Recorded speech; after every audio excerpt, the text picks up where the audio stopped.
Baik, Assalamualaikum warahmatullahi wabarakatuh. Waalaikumsalam warahmatullahi wabarakatuh. Selamat malam Waalaikumsalam teman-teman warahmatullahi semua. Sebelumnya, Waalaikumsalam.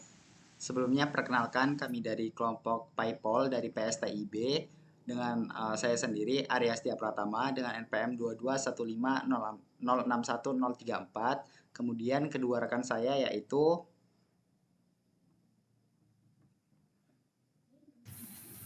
Saya Debi Armando, NPM 215061094 dari kelas KTIB. Nama saya Imam Aryadi dan dengan NPM 2215061042 dari kelas PSTIB. Oke, baik. Pada kesempatan kali ini, kami dari kelompok PayPol nantinya akan mempresentasikan mengenai desain prototipe Figma di aplikasi L-Aspira, di mana ini merupakan salah satu tugas akhir dari ujian tengah semester pada mata kuliah interaksi manusia dan komputer. Nah, mungkin langsung lanjut saja ke presentasinya. Nah, jadi untuk desain yang telah kami siapkan, seperti yang terlihat pada layar teman-teman, di sini terdapat 10 pick yang berbeda, di mana setiap picknya memiliki fungsionalitas dan fitur-fiturnya masing-masing. Yang nantinya akan kami jelaskan pick per pick yang akan dijelaskan oleh saya dan teman-teman saya. Oke, mungkin langsung lanjut saja ke penjelasan pick per picknya. Jadi dapat teman-teman lihat di sini terdapat 10 pick yang berbeda dengan total jika di total itu terdapat 15 kombinasi yang berbeda. Nah, mungkin langsung lanjut saja. Nah, jadi untuk desain aplikasi ini L-Aspira kita menggunakan frame MacBook 14 Pro di mana kami menggunakan Figma untuk mendesainnya. Nah, kemudian lanjut ke pick pertama, di mana pick pertama ini merupakan pick beranda, di mana pada beranda ini bisa teman-teman lihat untuk warna yang dominan kami gunakan yaitu warna merah dan putih, di mana di bagian header terdapat logo L-Aspira tentang L-Aspira statistik laporan, dan kemudian juga terdapat button berupa daftar dan masuk. Nah, ini yang akan teman-teman saksikan ketika nantinya pertama kali mengakses aplikasi L-Aspira yang berbasis website ini. Nah, bisa teman-teman lihat di bagian sini, sampaikan laporan kamu, pengaduan, aspirasi, permintaan informasi, dan lain sebagainya. Nah, di sini juga terdapat fitur anonim dan rahasia. Nah, fitur anonim ini untuk menjaga kerahasiaan nama si pelapor. Nah, kemudian rahasia ini supaya nantinya untuk laporan yang telah diterima itu tidak disebarkan kepada publik. Nah, di sini kami menampilkan terkait step by step untuk jenjang laporan-laporan yang nantinya akan dikirimkan oleh aplikasi, mulai dari tulis laporan, proses verifikasi, proses tindak lanjut, beri tanggapan, dan selesai. Nah, di beranda pun di sini kami menampilkan jumlah laporan yang telah masuk pada aplikasi L-Aspira. Nah, di sini juga ditampilkan bahwasanya terdapat 125 birokrasi kampus terhubung di tingkat universitas, 170 di tingkat fakultas, dan 210 birokrat kampus yang terhubung pada tingkat program studi. Nah, di bagian footer, kami menampilkan untuk informasi lebih lanjut mengenai L-Aspira ini dikelola oleh siapa, dan di sini pun terdapat beberapa media sosial dari BEM Unila yang dimana ini merupakan pengelola dari aplikasi L-Aspira ini. Nah, di sini terdapat copyright 2023 Badan Eksekutif Mahasiswa KBM Unila 2023. Nah, mungkin lanjut kepada pick selanjutnya, yaitu terdapat pick daftar, di mana di sini akan menampilkan logo L-Aspira disertai form pendaftaran.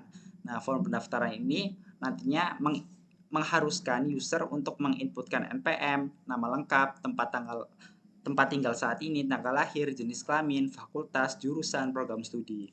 Nah, untuk proses autentifikasi, kami menggunakan email, nomor telepon aktif, password, dan ulangi password. Jadi nanti ketika semua form telah terisi, kita klik daftar sekarang. Nah, pada bagian ini yaitu bagian masuk dilakukan pada pick masuk ini nantinya akan melakukan proses login atau masuk, di mana setelah proses daftar dilakukan. Nah, di mana pada page masuk ini kita diminta untuk memasukkan email dan password yang telah kita masukkan sebelumnya di page daftar. Nah, mungkin apabila teman-teman di sini belum memiliki akun, di sini terdapat suatu prompt yaitu belum memiliki akun. Klik di sini. Nah, nanti ketika kita klik, nanti akan dikembalikan ke page daftar. Nah, seperti itu. Begitu pula dengan ketika di page daftar, apabila sudah memiliki akun, teman-teman bisa klik di sini, klik di sini. Nah, oke. Seperti itu. Jadi ketika kita masuk, nah, di sini kembali lagi ke page beranda, di mana perbedaannya di bagian pojok sebelah kanan atas untuk button daftar dan login atau masuk itu sudah tidak ada lagi, digantikan dengan icon profil dan lonceng. Nah, mungkin lanjut ke page selanjutnya yaitu tentang L Aspira yang akan dijelaskan oleh rekan saya Gaby Armando. Kepada Gaby kami persilahkan.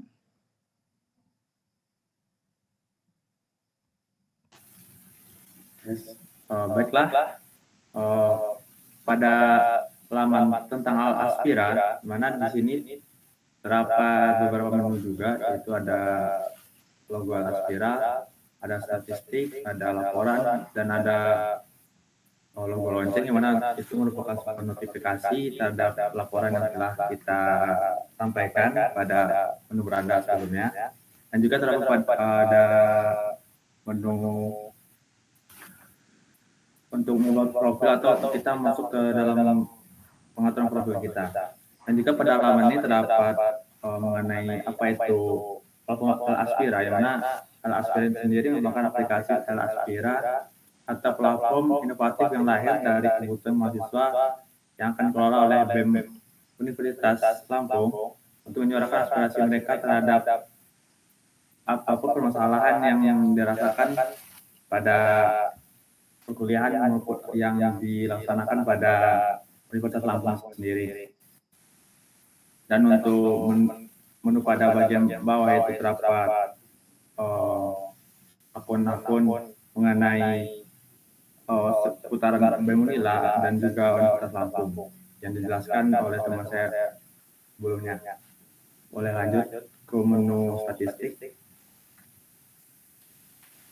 Oke, pada menu statistik ini terdapat pada awal ini terdapat menu pertama itu ada sumber laporan, kedua itu klasifikasi laporan, dan ketiga itu kategori laporan.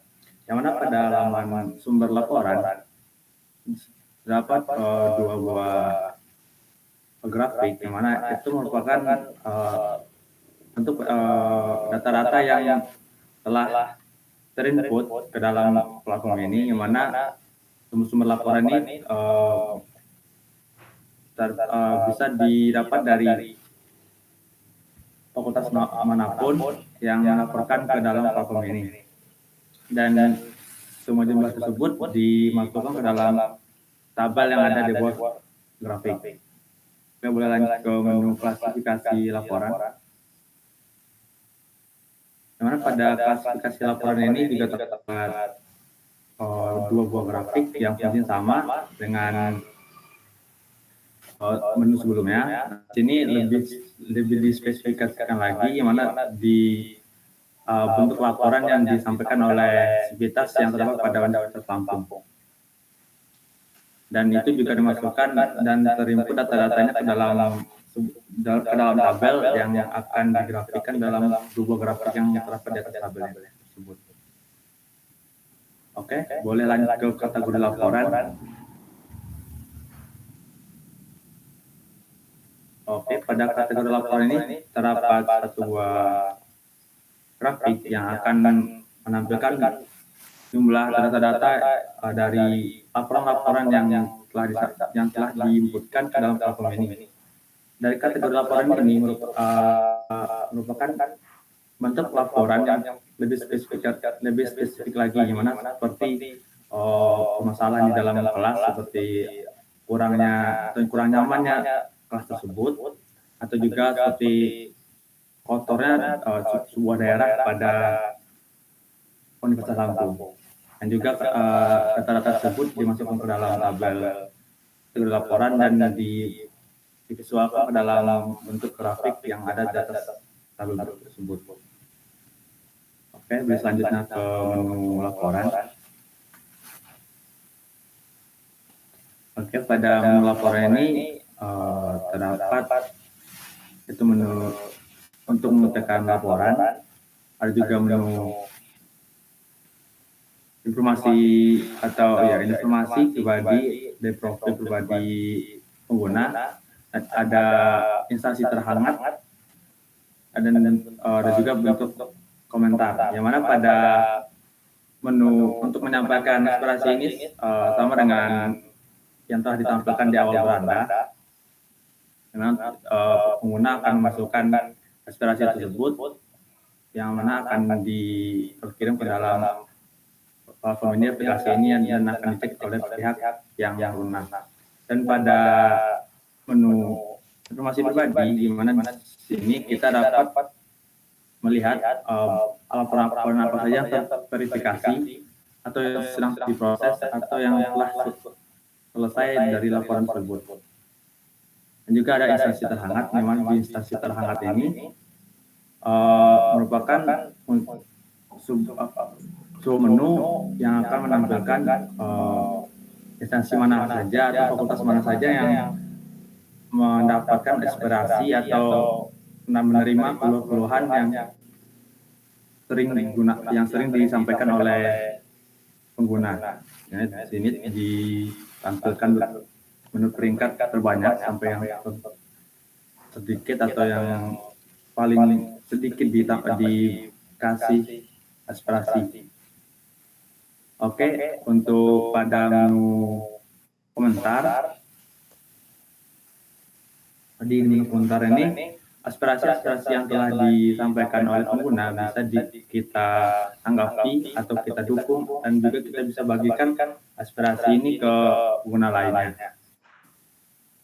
Dan di menu laporan saya,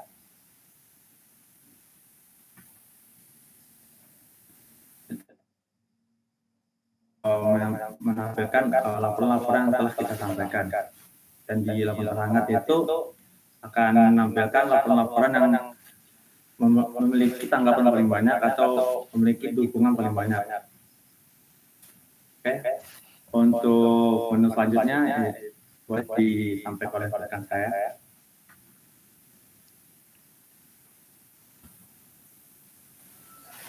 Oke, sebelumnya saya ingin menjelaskan terkait menu dari ubah profil, notifikasi, dan ubah password.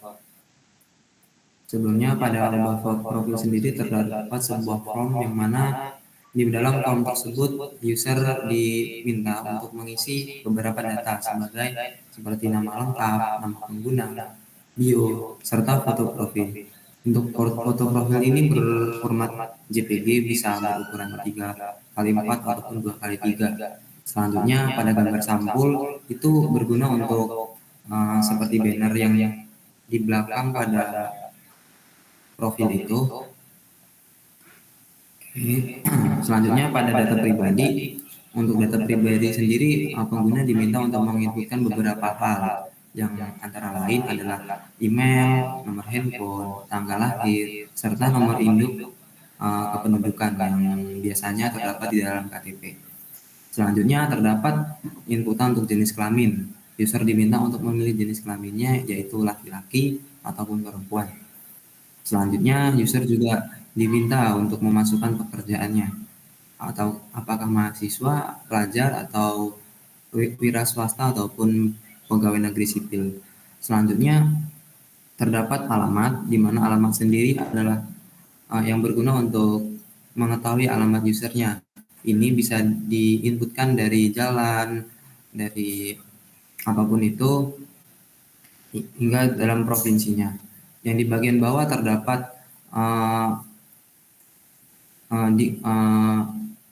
footer atau yang sebelumnya terdapat button simpan, di mana button simpan ini berfungsi untuk menyimpan data-data yang telah diinputkan. Selanjutnya terdapat footer. Footer ini adalah sebuah identitas di mana website ini dikelola oleh Universitas Lampung serta BEM Universitas Lampung. Selanjutnya terdapat sosial media yang berguna untuk mengetahui sosial media apa saja yang terdapat pada website ini. Oke, selanjutnya pada notifikasi, coba di up ke atas di bagian notifikasi. Oke, untuk bagian notifikasi sendiri terdapat beberapa pemberitahuan ketika user ingin mengetahui apa informasi yang terbaru dari aplikasi ini. Di program akan menampilkan beberapa notifikasi yang berguna untuk mengingatkan user. Adapun beberapa notifikasi bisa seperti pesan atau laporan sudah terkirim ataupun beberapa kebijakan dari aplikasinya. Selanjutnya pada ubah password. Lanjut ke ubah password. Nah, untuk ubah password sendiri untuk keperluan keamanan. Jadi biasanya akan ada hal-hal yang seperti hacking ada segala macam. Jadi user bisa memperkuat keamanannya dengan mengubah berkala. Jadi bisa untuk meningkatkan keamanannya. Selanjutnya pada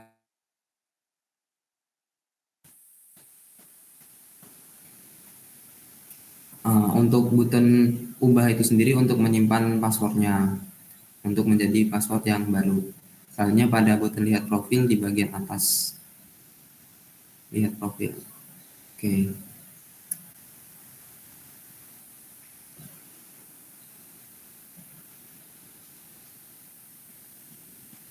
Oke, untuk lihat profil sendiri terdapat beberapa fitur di mana user bisa mengetahui beberapa laporan yang sudah dikirimkan dari semuanya dan juga berapa orang yang mengikuti serta berapa orang yang diikuti oleh user itu sendiri.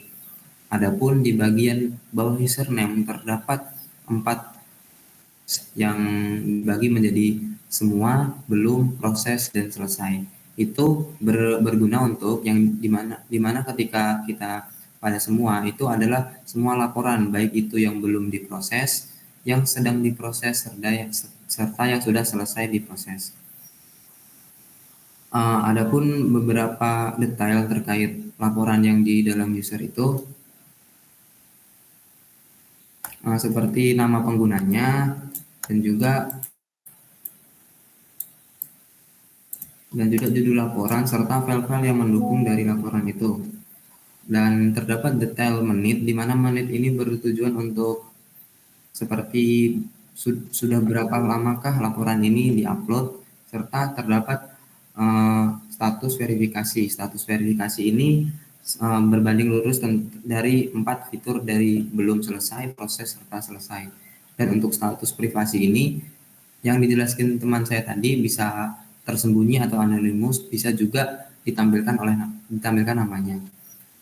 Di bawah judul laporan terdapat isi laporan di mana di dalam itu bisa menampilkan isi dari laporan secara singkat.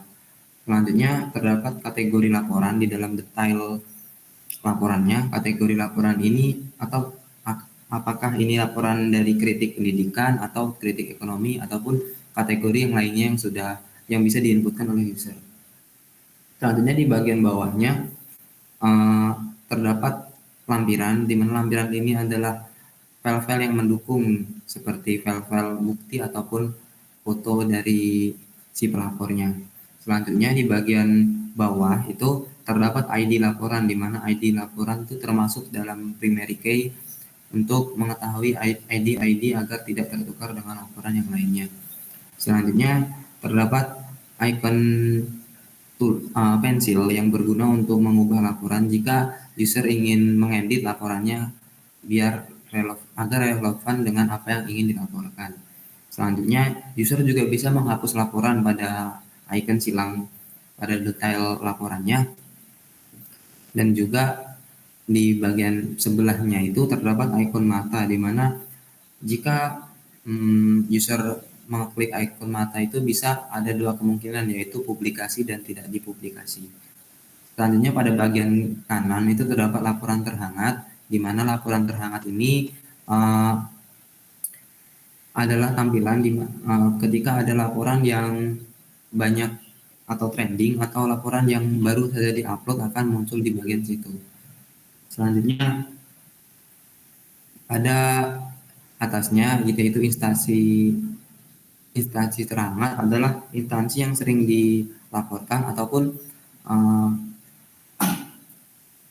instansi yang lagi tren begitu. Selanjutnya pada bagian footer bagian bawah. Nah, untuk bagian footer sendiri sama seperti yang tadi, itu adalah yang berguna untuk akses sosial media serta hak cipta yang pada web ini. Oke. Untuk di button di bagian atas terdapat dua button di mana kalau ketika kita ubah bisa mengubah profil dan kembali ke fitur yang tadi yang sudah saya jelaskan terkait mengubah profil, dan ketika logout itu akan ke menu di mana web ini belum login. Jadi bisa diklik logoutnya. Nah, maka web ini akan memerintahkan user untuk memasukkan email dan passwordnya. Oke, mungkin itu saja dari saya. Saya kembalikan ke Arya.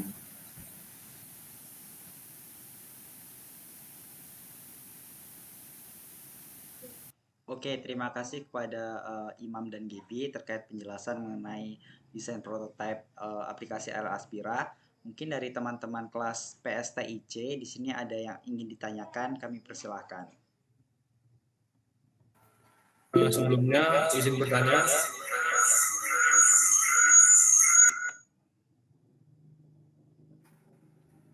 Izin memperkenalkan diri, di sini nama saya Rafael Pascal Jeremia dari kelompok PSTIC dengan NPM 2150107. Saya udah nyiapin satu pertanyaan di sini. Yang pengen saya tanyain itu kenapa milih untuk bikin sistem itu basisnya web? Sekian, terima kasih.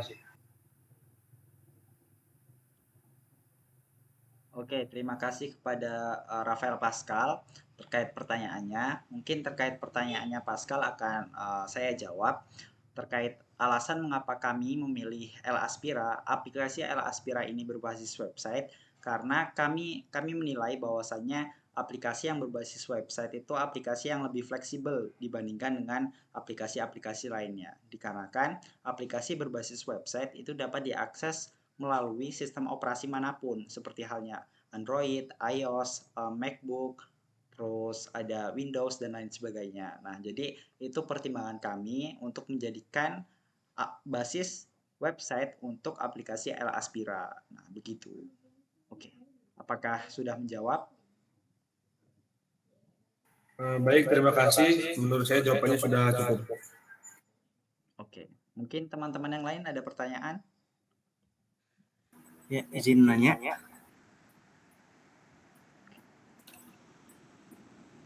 Oke.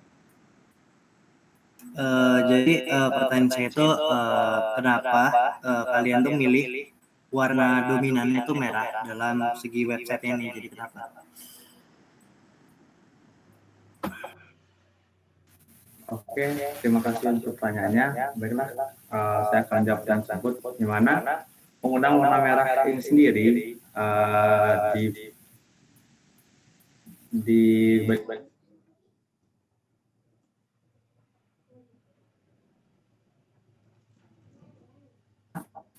dengan menggunakan warna merah sebagai warna dominan pada aplikasi ini diharapkan komunikasikan seberapa pentingnya aspirasi tersebut disampaikan oleh pengguna terhadap pihak yang dilaporkan atau diberikan aspirasi. Dan juga warna merah ini sendiri akan saya fungsikan agar terlihat mencolok, di mana dengan mencoloknya warna merah tersebut membantu untuk memastikan bahwa pesan yang atau aspirasi yang disampaikan oleh pengguna tidak dapat atau tidak terlewatkan oleh pihak berwenang yang menerima aspirasi tersebut. Sekian dari jawaban saya. Terima kasih. Oke, terima kasih kepada Gaby atas jawabannya. Mungkin teman-teman yang lain, apakah ada yang ingin ditanyakan kembali terkait proyek L Aspira ini? Kami persilahkan. Izin bertanya sebelumnya. Perkenalkan, nama saya Anes Nisan Putra. Di sini saya akan bertanya, kira-kira dari proyek yang teman-teman buat ini, ragam dialog berbasis bahasa pemrograman apa yang nantinya akan diterapkan pada aplikasi Aspira ini. Ya, mungkin sekian. Terima kasih. Oke, saya izin menjawab terkait bahasa pemrograman apa yang digunakan untuk aplikasi Aspira ini. Untuk bahasa pemrogramannya sendiri gunakan atau paling dasar adalah HTML, di mana ingin meletakkan konten-konten dasar pada pada web Aspira ini. Selanjutnya kita menggunakan CSS, di mana kita menginputkan sebuah style agar margin dan serta style dari desain Aspira ini menjadi bagus dan enak untuk dipandang oleh user. Selanjutnya kita menggunakan di mana JavaScript sendiri digunakan untuk logika dasar agar website Aspira ini lebih interaktif lagi dan bisa user friendly. Selanjutnya untuk bagian backend kita menggunakan Next.js, di mana Next.js adalah JavaScript versi backendnya, dan untuk database-nya kita menggunakan PlanetScale, Substance atau Mongo database. Untuk frame kita untuk CSS sendiri bisa menggunakan Tailwind ataupun Bootstrap. Mungkin itu saja dari saya, Pak. Sudah menjawab dari pertanyaan. Oke, terima kasih sudah jawab. Ya. Oke, terima kasih kepada teman-teman semua. Mungkin terkait pertanyaan-pertanyaan yang masuk, kami cukupkan di 3 pertanyaan. Mungkin terkait presentasi pada malam hari ini, kami pun harus mengakhirinya karena sudah berlarut malam juga. Mungkin cukup sekian yang kami sampaikan, kurang lebihnya kami mohon maaf. Kami akhiri. Wabillahi taufik wal hidayah. Wassalamualaikum warahmatullahi wabarakatuh. Waalaikumsalam. Waalaikumsalam.